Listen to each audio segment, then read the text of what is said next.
Good morning. Unique शिक्षण संस्थान की ऑनलाइन क्लासेज के अंदर 12th क्लास के जो राजनीति विज्ञान के विद्यार्थी हैं उनका स्वागत है। और जो हमारा टॉपिक चल रहा था फर्स्ट यूनिट के अंदर, जो हमारा तीसरा जो लेसन था, अध्याय तीसरा धर्म की अवधारणा, उसके बारे में अपन चर्चा कर रहे थे। कल हमने चर्चा की थी कि धर्म और राजनीति में क्या अंतर संबंध है, उसके बारे में हमने चर्चा की। राम मनोहर लोहिया के विचारों से हम अवगत हुए। साथ ही साथ में जो धर्म और राजनीति की आलोचना करने वाले थे बर्टोल्ड रसेल और E.M. फोस्टर के विचारों से हम अवगत हुए। राजनीति का जो मूल तत्व क्या है उसके बारे में हमने जानकारी प्राप्त की। नीति से क्या अर्थ निकलता है नीतियों का, तो उसके बारे में हमने चर्चा की। आज हम चर्चा करेंगे धर्म और अहिंसा और धर्म और राष्ट्रीयता के बारे में हम चर्चा करेंगे। तो धर्म की अवधारणा के अंदर अगला बिंदु है हमारा धर्म और अहिंसा। धर्म और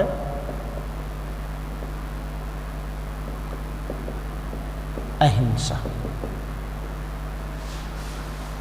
धर्म और अहिंसा क्या है? एक दूसरे से जुड़े हुए। धर्म भी वो दया, करुणा, स्नेह, नैतिकता के गुणों पर आधारित है। अहिंसा भी उन्हीं बातों के ऊपर जोर देता है कि जिसके अंतर्गत कि दया का भाव होना चाहिए, मानव मात्र के प्रति सेवा का भाव होना चाहिए, जीवों के प्रति दया का भाव हो, हिंसा का भाव, न्याय, ये सभी बातें अहिंसा में आती हैं। तो इस प्रकार से धर्म और राजनीति दोनों एक दूसरे से जुड़े हुए पहलू हैं और दोनों के आधार जो हैं तत्व है, दोनों के चाहे धर्म है और चाहे अहिंसा है, दोनों के जो आधार तत्व हैं वो एक ही है। वो आधार तत्व क्या है? चाहे धर्म के समझ लो और चाहे अहिंसा के, दोनों के एक ही आधार तत्व के ऊपर टिके हुए हैं। वो आधार तत्व क्या है? क्षमा, दया, करुणा, सत्य, कर्तव्यनिष्ठा और ईमानदारी। यही धर्म के तत्व हैं, आधार तत्व है, यही अहिंसा के आधार तत्व हैं। तो इस प्रकार से धर्म और अहिंसा परस्पर एक दूसरे से जुड़े हुए हैं।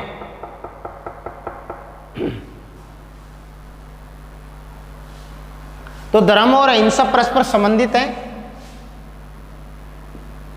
धर्म और अहिंसा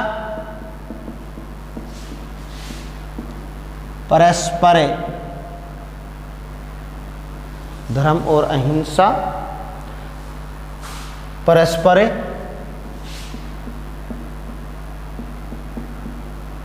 संबंधित हैं। दोनों के, दोनों मतलब धर्म और अहिंसा दोनों के आधार तत्व, दोनों के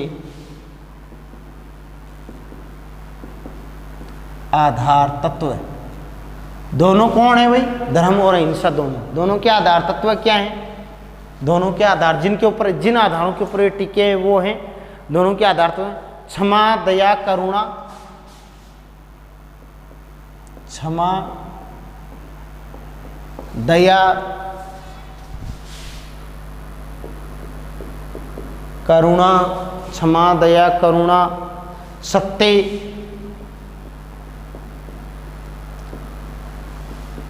कर्तव्य, निष्ठा, ईमानदारी आदि। तो इसलिए हम कह सकते हैं धर्म और अहिंसा परस्पर एक दूसरे के पूरक हैं, एक दूसरे जुड़े, क्योंकि अहिंसा के भी यही आधार तत्व है, क्षमा, दया, करुणा, सत्य, कर्तव्य, निष्ठा, ईमानदारी। और जो धर्म है इसके भी आधार तत्व है क्षमा, दया, करुणा, सत्य, कर्तव्य, निष्ठा, ईमानदारी। ये दोनों, इसलिए दोनों एक दूसरे से जुड़े हुए हैं। अगला बिंदु है धर्म और राष्ट्रीयता। धर्म और राष्ट्रीयता। धर्म और राष्ट्रीयता जब है, देखो धर्म और राष्ट्रीयता में जब मनुष्य अपने कर्तव्यों से विमुख होकर के, गलत रास्ते पर जाकर के, जब मनुष्य अपने कर्तव्यों से विमुख है, कर्तव्य पूरा नहीं करता है, विमुख होकर कार्य करता है, तो ऐसा व्यक्ति अधार्मिक व्यक्ति कहलाता है। अधार्मिक व्यक्ति किसको कहते हैं? जो जिसके जो कर्तव्य, उन कर्तव्यों को पूर्ण नहीं कर पा रहा है, संपादित नहीं कर पा रहा है, ऐसे व्यक्ति को हम क्या कहते हैं? अधार्मिक व्यक्ति। क्योंकि धार्मिक व्यक्ति वो कहलाता है जो अपने कर्तव्यों को पूर्ण करता है, अपने कर्तव्यों का पालन ही क्या है, धर्म है।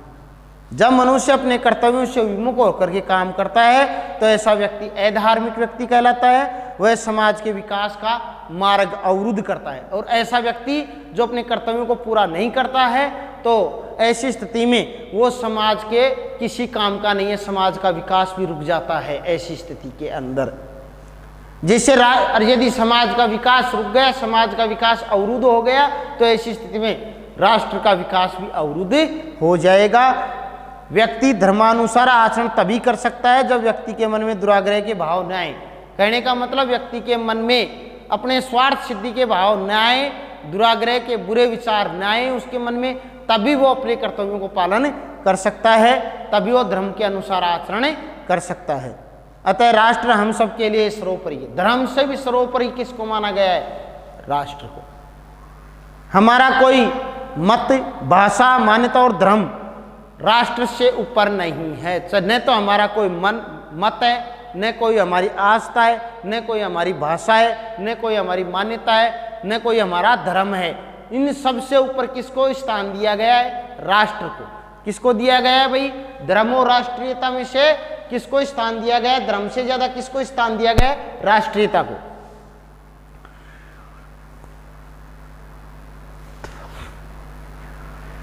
इस प्रकार से हमारे सामने स्पष्ट हो जाती है कि राष्ट्र धर्म सर्वोपरि है। कौन सा धर्म सर्वोपरि है, राष्ट्र धर्म सर्वोपरि है।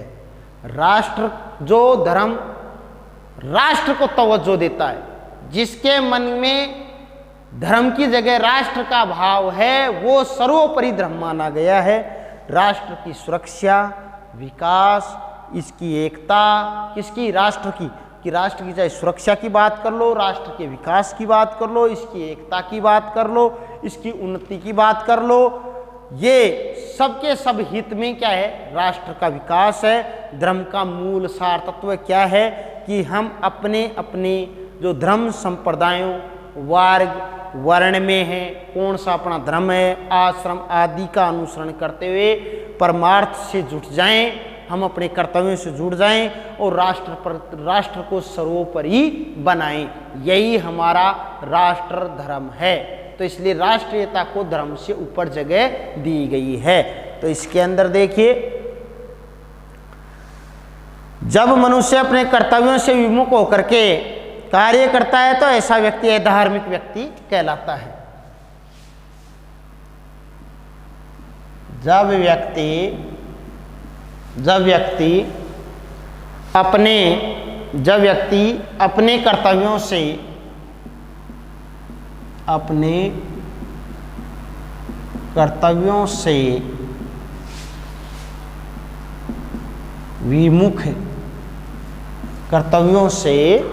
विमुख होकर कार्य करता है तो विमुख होकर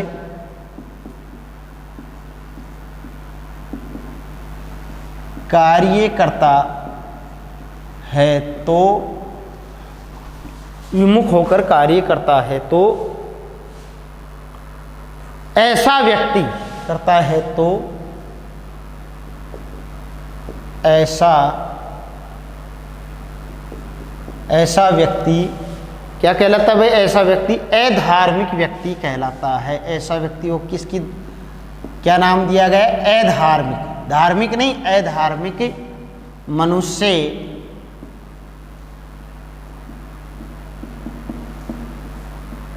ऐसा व्यक्ति क्या कहलाता है, अधार्मिक मनुष्य कहलाता है। वह समाज के विकास का मार्ग अवरुद्ध करता है। ऐसा व्यक्ति, ऐसा मनुष्य समाज का मार्ग अवरुद्ध करता है। कौन सा, जो अपने कर्तव्यों से विमुख हो जाएगा वो व्यक्ति क्या है, अधार्मिक व्यक्ति कहलाएगा। और ऐसा मनुष्य है ना जो अपने कर्तव्यों से विमुख है, अपने कर्तव्यों को पूरा नहीं कर पा रहा है, ऐसा व्यक्ति समाज का मार्ग अवरुद्ध कर देगा, समाज के विकास में उसका कोई योगदान नहीं होगा।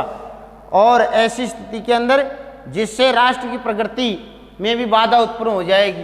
अवरुद्ध करता है जिससे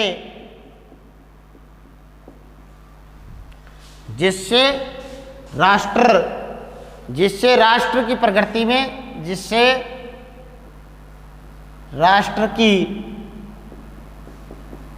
राष्ट्र की प्रगति में भी बाधा उत्पन्न होती है।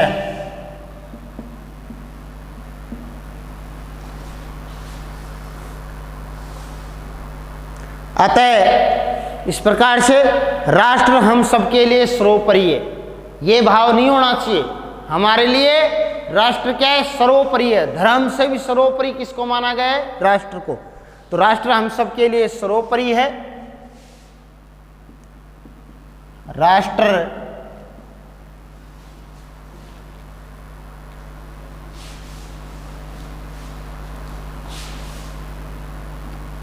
हम सबके लिए सर्वोपरि है। राष्ट्र क्या है, हम सबके लिए सर्वोपरि है। हमारा कोई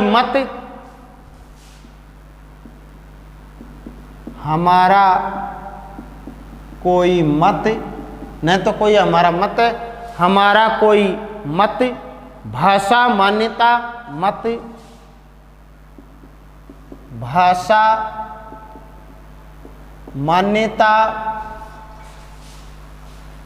और धर्म राष्ट्र से ऊपर नहीं है। धर्म राष्ट्र से ऊपर नहीं है। न तो हमारा कोई मत ऊपर है, न कोई हमारी भाषा बड़ी है, न कोई हमारी कोई मान्यता बड़ी है, सबसे न कोई हमारा धर्म बड़ा है। सबसे बड़ा क्या है भाई, राष्ट्र। क्या है, राष्ट्र सर्वोपरि है। धर्म से भी बड़ा कौन है, राष्ट्र सर्वोपरि है। इस प्रकार से स्पष्ट है कि राष्ट्र धर्म सर्वोपरि है। इस प्रकार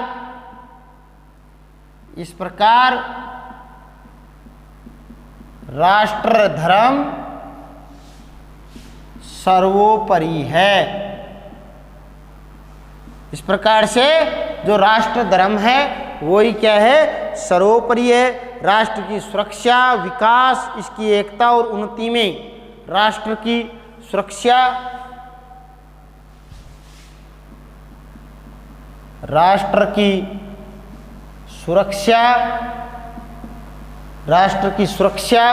विकास, राष्ट्र की चाहे सुरक्षा ले लो चाहे विकास ले लो, इसकी एकता और उन्नति में, इसकी एकता और उन्नति में ही, इसकी विकास, इसकी एकता और उन्नति में ही सबका, उन्नति में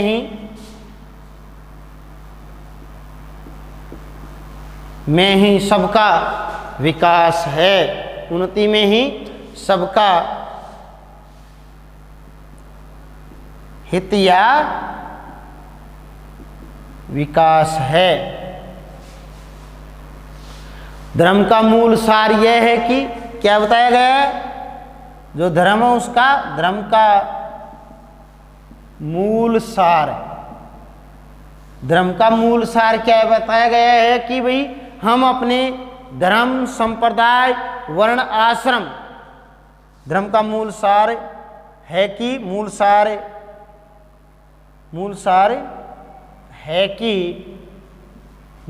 क्या है, मूल सार है कि हम अपने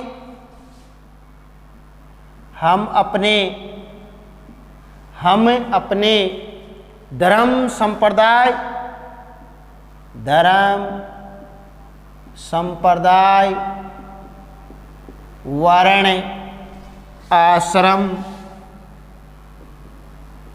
वर्ण, आश्रम आदि का अनुसरण करते हुए,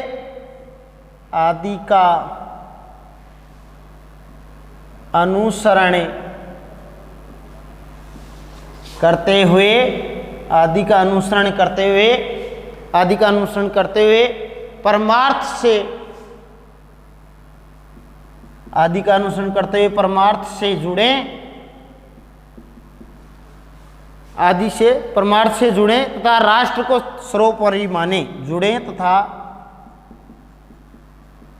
राष्ट्र को सर्वोपरि माने। तो इस प्रकार से हमने आज चर्चा की कि धर्म और राष्ट्रीयता, जब व्यक्ति अपने कर्तव्यों से विमुख होकर कार्य करता है तो ऐसा व्यक्ति धार्मिक मनुष्य कहलाता है। ऐसा मनुष्य समाज के मार्ग का अवरुद्ध करता है, जिससे राष्ट्र की प्रगति में बाधा उत्पन्न होती है। राष्ट्र हम सबके लिए सर्वोपरि है। हमारा न तो कोई अपना मत है, न कोई भाषा है, न कोई धर्म है। सबसे ऊपर किसको माना गया है? राष्ट्र को माना गया है। इसलिए राष्ट्र की सुरक्षा में ही हम सबकी भलाई है, हम सबकी एकता है, हम सबकी उन्नति है, हम सबका हित है। तो इस प्रकार से धर्म की भी मूल सार यही बात कहता है कि हम अपने धर्म संप्रदाय और आश्रम आदि का अनुसरण करते हुए परमार्थ से जुड़ने चाहिए और राष्ट्र को सर्वोपरि माने। तो इस प्रकार से हमने आज चर्चा की धर्म और राष्ट्रीयता की, और कल हम जो चर्चा करेंगे भारतीय संस्कृति में धर्म की संकल्पना, धर्म की अवधारणा के अंदर कल का हमारा अगला टॉपिक है भारतीय संस्कृति में धर्म की संकल्पना। धन्यवाद।